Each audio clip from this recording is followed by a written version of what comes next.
Never fight over trifles. It was high summer. A traveler hired a donkey and set out on a journey. The owner of the donkey was following behind to drive the beast. At midday, they decided to rest for some time but couldn't find any shady place. So, the traveler decided to rest in the shade of the donkey. But the owner didn't let him do so as he himself wanted to sit in its shadow. The traveler said, "How can you refuse me the shadow? I have paid you money after all." "But you have paid for the ride, not for resting in his shadow," retorted the owner. So, an argument followed between the two. When the donkey saw that the owner and the hirer were busy fighting, he took to his heels and was soon out of sight. Better bent than broken. Once a huge oak tree stood on the bank of a river. It was well nourished by the water of the river. Naturally, it was very strong and had a thick stem. Just nearby grew some reeds with thin but flexible stems. They stood almost half in water and had flourished well too. One day, strong winds blew. The tree, though huge and strong, broke from the middle and was thrown across the stream just among the reeds. On the other hand, the tree was surprised to see that the reeds suffered no harm. The oak could not make out the reason for the safety of the reeds and asked them, "How is it that, you being frail and slender, managed to face the gale without any harm? But I, strong enough, have been broken." The reeds replied, "You were proud of your strength and refused to bend. So, you broke while we bowed and yielded to the gale and were spared." A coward can't teach courage. Once there lived a hind in a forest. She had a son who had grown very young and strong. She was very happy to see his stout body and branched strong horns and thought, "Stags have powerful horns. Why should they be afraid of hounds, wolves then? It's sheer cowardice. I would never like my son to do it at all." After some time, the hind's son came there. The hind wanted to teach him to be courageous. She said, "Son, you have a stout body and strong horns. So, you must not run away from hounds and wolves. Don't be a coward." "Okay, Mom, I won't," said the stag. Just then the mother and the son heard the bark of the hounds. The hind got ready to run away when her son asked her to stay on. She said, "You may, but I have no horns." Saying so, she ran as fast as she could. The mother herself was a coward and was teaching courage to her son. What a satire. Belling the cat. Long ago, the mice had a general council to consider what measures they could take to outwit their common enemy, the cat. Some said this, and some said that, but at last, a young mouse got up and said he had a proposal to make, which he thought would meet the case. "You will all agree," said he, "that our chief danger consists in the sly and treacherous manner in which the enemy approaches us. Now, if we could receive some signal of her approach, we could easily escape from her. I venture, therefore, to propose that a small bell be procured, and attached by a ribbon around the neck of the cat. By this means we should always know when she was about, and could easily retire while she was in the neighborhood." This proposal met with general applause until an old mouse got up and said, "That is all very well, but who is to bell the cat?" The mice looked at one another and nobody spoke. Then the old mouse said, "It is easy to propose impossible remedies." The rat and the elephant. A rat was traveling along the king's highway. He was a very proud rat, considering his small size and the bad reputation all rats have. As Mr. Rat walked along, he kept mostly to the ditch. He noticed a great commotion up the road, and soon a grand procession came into view. It was the king and his retinue. The king rode on a huge elephant adorned with the most gorgeous trappings. With the king in his luxurious howdah were the royal dog and cat. A great crowd of people followed the procession. They were so taken up with admiration of the elephant that the rat was not noticed. His pride was hurt. "What fools," he cried. Look at me, and you will soon forget that clumsy elephant. Is it his great size that makes your eyes pop out? Or is it his wrinkled hide? Why, I have eyes and ears and as many legs as he. I am of just as much importance, but just then the royal cat spied him, and the next instant, the rat knew he was not quite so important as an elephant. A resemblance to the great in some things does not make us great. The Jay and the Peacock. A jay venturing into a yard where peacocks used to walk, found there a number of feathers that had fallen from the peacocks when they were molting. He tied them all to his tail and strutted down towards the peacocks. When he came near them they soon discovered the cheat, and striding up to him pecked at him and plucked away his borrowed plumes. So the jay could do no better than go back to the other jays, who had watched his behavior from a distance, but they were equally annoyed with him, and told him, "It is not only fine feathers that make fine birds." Cost of the bell. Every day, a shepherd used to take his cows for grazing. He had tied a bell to each of the cows he had so that he could know where they were grazing. The best cow had a costly bell tied around her neck. One day, a stranger was going through the pasture. Seeing the costly bell around the cow's neck, he went to the shepherd and asked if he would sell the bell. Out of greed, the shepherd sold the bell. But now he could not know where his best cow was grazing. On getting an opportunity, the stranger stole the cow. Thus, the shepherd lost his best cow just because of his greed. The mischievous dog. There was once a dog who was so ill-natured and mischievous that his master had to fasten a heavy wooden clog about his neck to keep him from annoying visitors and neighbors. But the dog seemed to be very proud of the clog and dragged it about noisily as if he wished to attract everybody's attention. He was not able to impress anyone. "You would be wiser," said an old acquaintance, "to keep quietly out of sight with that clog. Do you want everybody to know what a disgraceful and ill-natured dog you are? Notoriety is not fame." Never tell a lie. On his deathbed, a father advised his son to always speak the truth. The son promised that he would never tell a lie. One day, while going to the city through a forest, he got surrounded by some robbers. One of them asked, "What do you have?" The boy answered, "I have 50 rupees. They searched for him but couldn't find anything. When they were about to go, the boy called out, "I am not telling a lie. See this 50-rupee note which I had hidden in my shirt." The leader of the robbers felt pleased with the truthfulness of the boy, gave him 100 rupees as a reward, and went away. The Crow and the Pitcher. In a spell of dry weather, when the birds could find very little to drink, a thirsty crow found a pitcher with a little water in it. But the pitcher was high and had a narrow neck, and no matter how he tried, the crow could not reach the water. The poor thing felt as if he must die of thirst. Then an idea came to him. Picking up some small pebbles, he dropped them into the pitcher one by one. With each pebble, the water rose a little higher until at last, it was near enough so he could drink. In a pinch, a good use of our wits may help us out. The Goose with the Golden Egg. One day a countryman going to the nest of his goose found there an egg all yellow and glittering. When he took it up it was as heavy as lead and he was going to throw it away because he thought a trick had been played upon him. But he took it home on second thoughts, and soon found to his delight that it was an egg of pure gold. Every morning the same thing occurred, and he soon became rich by selling his eggs. As he grew rich he grew greedy, and thinking to get at once all the gold the goose could give, he killed it and opened it only to find nothing. Greed often overreaches itself. The Bear and the Bees. A bear came across a log where a swarm of bees had nested to make their honey. As he snooped around, a single little bee flew out of the log to protect the swarm.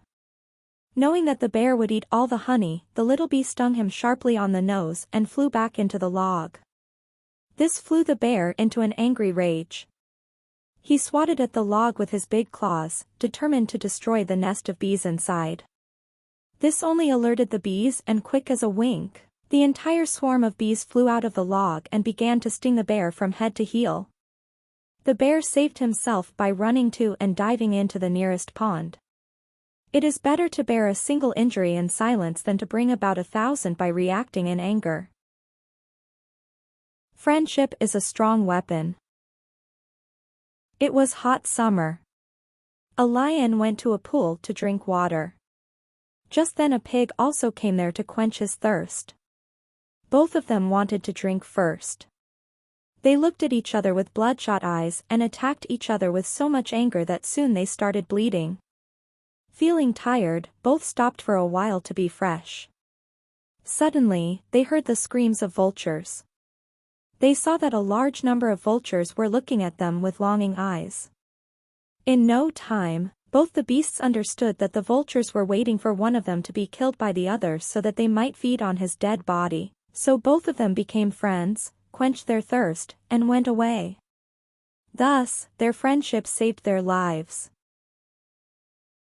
The Owl and the Grasshopper. The owl always takes her sleep during the day. Then after sundown, when the rosy light fades from the sky and the shadows rise slowly through the wood, out she comes ruffling and blinking from the old hollow tree. Now her weird hoo-hoo-hoo-oh echoes through the quiet wood, and she begins her hunt for the bugs and beetles, frogs and mice she likes so well to eat. Now there was a certain old owl who had become very cross and hard to please as she grew older, especially if anything disturbed her daily slumbers. One warm summer afternoon as she dozed away in her den in the old oak tree, a grasshopper nearby began a joyous but very raspy song. Out popped the old owl's head from the opening in the tree that served her both for the door and for the window. "Get away from here, sir," she said to the grasshopper. "Have you no manners? You should at least respect my age and leave me to sleep in quiet." But the grasshopper answered saucily that he had as much right to his place in the sun as the owl had to her place in the old oak. Then he struck up a louder and still more rasping tune. The wise old owl knew quite well that it would do no good to argue with the grasshopper, nor with anybody else for that matter.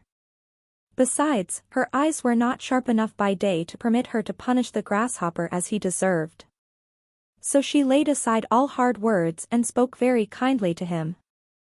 "Well, sir," she said, "if I must stay awake, I am going to settle right down to enjoy your singing. Now that I think of it, I have a wonderful wine here, sent me from Olympus, of which I am told Apollo drinks before he sings to the high gods. Please come up and taste this delicious drink with me. I know it will make you sing like Apollo himself." The foolish grasshopper was taken in by the owl's flattering words. Up he jumped to the owl's den, but as soon as he was near enough so the old owl could see him clearly, she pounced upon him and ate him up. Flattery is not proof of true admiration. Do not let flattery throw you off your guard against an enemy. The Lion and the Gnat. "Away with you, vile insect," said a lion angrily to a gnat that was buzzing around his head. But the gnat was not in the least disturbed. "Do you think," he said spitefully to the lion, "that I am afraid of you because they call you king?" The next instant he flew at the lion and stung him sharply on the nose. Mad with rage, the lion struck fiercely at the gnat, but only succeeded in tearing himself with his claws. Again and again, the gnat stung the lion, who now was roaring terribly. At last, worn out with rage and covered with wounds that his own teeth and claws had made, the lion gave up the fight. The gnat buzzed away to tell the whole world about his victory, but instead, he flew straight into a spider's web. And there, he who had defeated the king of beasts came to a miserable end, the prey of a little spider. The least of our enemies is often the most to be feared. Pride over success should not throw us off guard. The Ass's Brains. The lion and the fox went hunting together. The lion, on the advice of the fox, sent a message to the ass, proposing to make an alliance between their two families. The ass came to the place of meeting, overjoyed at the prospect of a royal alliance. But when he came there, the lion simply pounced on the ass and said to the fox, "Here is our dinner for today. Watch you here while I go and have a nap. Woe betide you if you touch my prey." The lion went away and the fox waited, but finding that his master did not return, ventured to take out the brains of the ass and ate them up.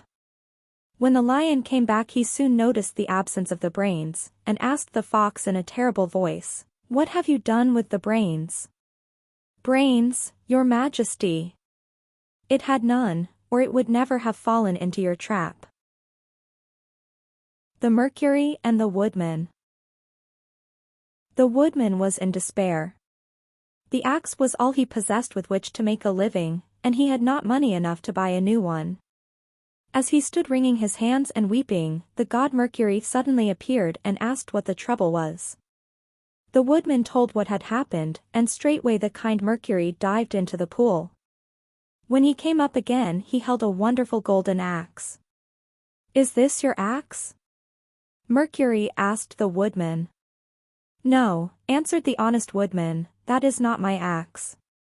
Mercury laid the golden axe on the bank and sprang back into the pool. This time he brought up an axe of silver, but the woodman declared again that his axe was just an ordinary one with a wooden handle. Mercury dived down for the third time, and when he came up again he had the very axe that had been lost. The poor woodman was very glad that his axe had been found and could not thank the kind god enough. Mercury was greatly pleased with the woodman's honesty. "I admire your honesty," he said, "and as a reward, you may have all 3 axes, the gold, and the silver as well as your own." The happy woodman returned to his home with his treasures, and soon the story of his good fortune was known to everybody in the village. Now there were several woodmen in the village who believed that they could easily win the same good fortune.